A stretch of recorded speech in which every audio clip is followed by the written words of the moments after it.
नमस्कार सर्वांना. तुम्हा सर्वांचं अगदी मनापासून माझ्या या छोट्याशा यूट्यूब चॅनलमध्ये स्वागत आहे. तर ताईंनो आणि दादांनो, उद्या आहे 17 मे 2026. तर उद्यापासून अधिक मास हा सुरू होत आहे. तर अधिक मासामध्ये कोणती कामे करू नयेत हीच संपूर्ण माहिती आपण आजच्या व्हिडिओतून पाहणार आहोत. अधिक मास म्हणजेच पुरुषोत्तम मास हा हिंदू पंचांगानुसार दर 3 वर्षांनी साधारण 32 महिने आणि 16 दिवसांनी येणारा एक अतिरिक्त महिना आहे. सूर्यवर्ष आणि चंद्रवर्ष यांच्यातील दिवसांचा मेळ बसवण्यासाठी हा महिना जोडला जातो. याला धोंड्याचा महिना देखील म्हणतात किंवा मलमास असे देखील म्हणतात. अधिक मास या महिन्याचे धार्मिक महत्त्व हे खूप जास्त आहे, कारण हा महिना हा भगवान विष्णूंचा अत्यंत प्रिय महिना मानला जातो. या काळात व्रत, पूजा, जप, तप, भागवत कथा आणि दानधर्म करणे याला अत्यंत पवित्र मानले जाते. या महिन्यात विष्णू सहस्त्रनाम, विष्णू मंत्रांचा जप करणे आणि नदीला स्नान करणे, दान करणे या गोष्टींना विशेष असे महत्त्व आहे.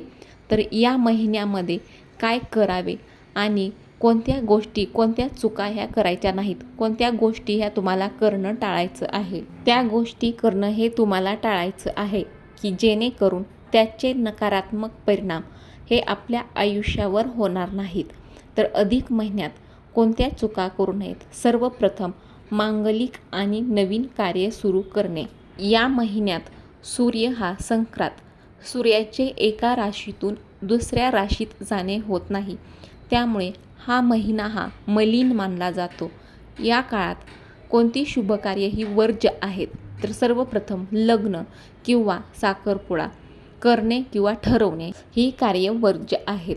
गृहप्रवेश किंवा नवीन घराचे बांधकाम सुरू करणे, नवीन दुकानाचे किंवा नवीन व्यवसायाचे उद्घाटन करणे, मौल्यवान वस्तूंची खरेदी करणे जसं की नवीन गाडी, जमीन किंवा सोन्या चांदीचे दागिने खरेदी करणे हे टाळायचं आहे. खूपच गरज असेल तर तुम्ही गुरुपुष्यामृत योग किंवा विशिष्ट शुभमुहूर्तावरती घेऊ शकता.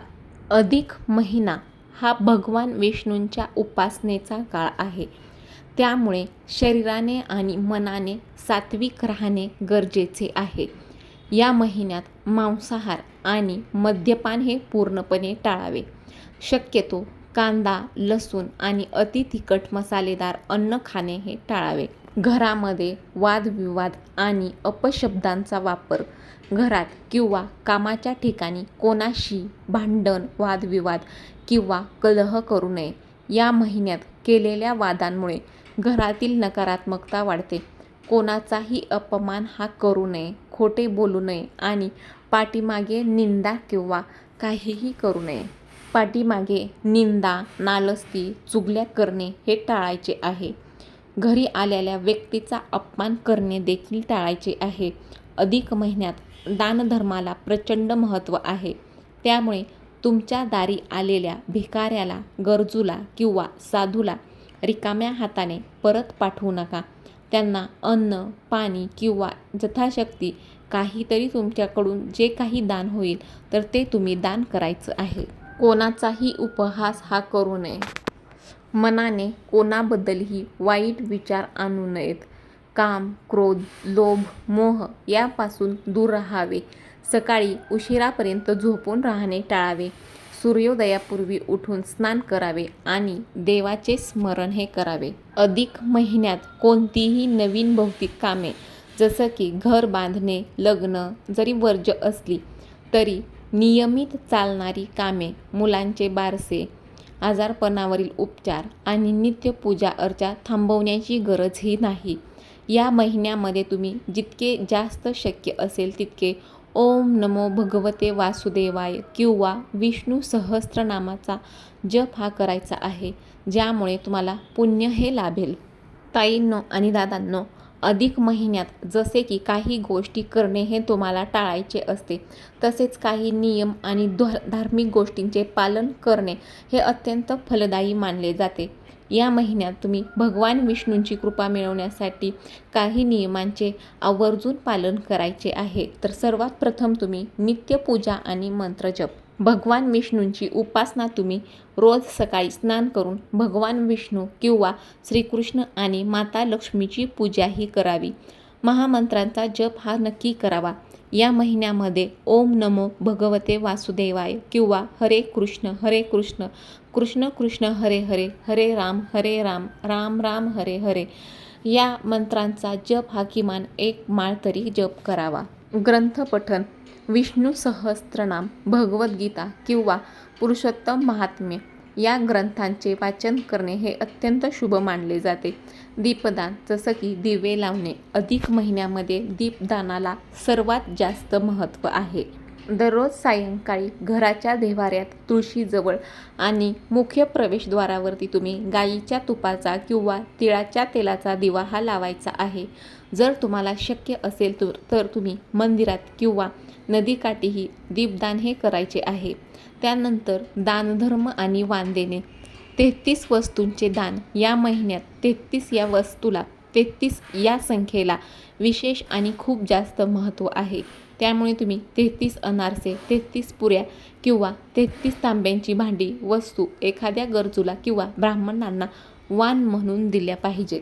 अन्न, वस्त्र हे देखील तुम्ही दान करू शकता. गरजू लोकांना अन्न, छत्री, चपला, वस्त्र किंवा पाणी दान केल्याने देखील पितृदोष आणि इतर दोषांपासून मुक्ती मिळते.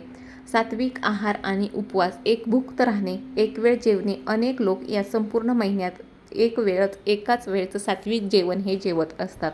पूर्ण सात्विक जेवण घेणे. जेवणात कांदा, लसूण, मांसाहार आणि मद्यपान हे पूर्णपणे वर्ज्य करून पूर्णपणे सात्विक अन्नाचे सेवन करावे. मौन बाळगणे. जमेल तेवढं कमी बोलणे किंवा जेवताना मौन बाळगण्याचा नियम पाळल्याने मानसिक शांतता देखील लाभते. तुळशीची सेवाही करायची आहे. अधिक महिना हा विष्णूंचा आवडता महिना असल्याने त्यांच्या प्रिय तुळशीची सेवाही करावी. तुळस ही भगवान विष्णूंना अतिशय प्रिय आहे. रोज सकाळी तुळशीला जल अर्पण करावे आणि तिची परिक्रमा करावी आणि संध्याकाळी तुळशीपाशी दिवा लावून सुख समृद्धीसाठी प्रार्थना करावी. आचरण आणि विचार शुद्धता. ब्रह्मचर्याचे पालन करावे. या पवित्र महिन्यात शारीरिक आणि मानसिक पातळीवर ब्रह्मचर्याचे पालन करावे. सकारात्मकता. कोणावरही रागवू नये, चिडू नये आणि मनात कोणाबद्दलही वाईट विचार आणू नयेत. शांत आणि संयमी राहावे. ताईंनो आणि दादांनो, ही काही कामे आहेत जी तुम्हाला अधिक मासात चुकून देखील कामे करायची नाहीत. नाहीतर तुम्हाला विष्णूंची कृपा ही लाभणार नाही. विष्णूंची कृपा ही कमी होईल, कारण हा महिना हा भगवान विष्णूंचा अतिशय प्रिय महिना आहे. तर व्हिडिओमधील माहिती तुम्हाला माहितीपूर्ण वाटली असेल तर व्हिडिओला नक्की लाईक करा, शेअर करा आणि चॅनलला देखील सबस्क्राईब करायला विसरू नका.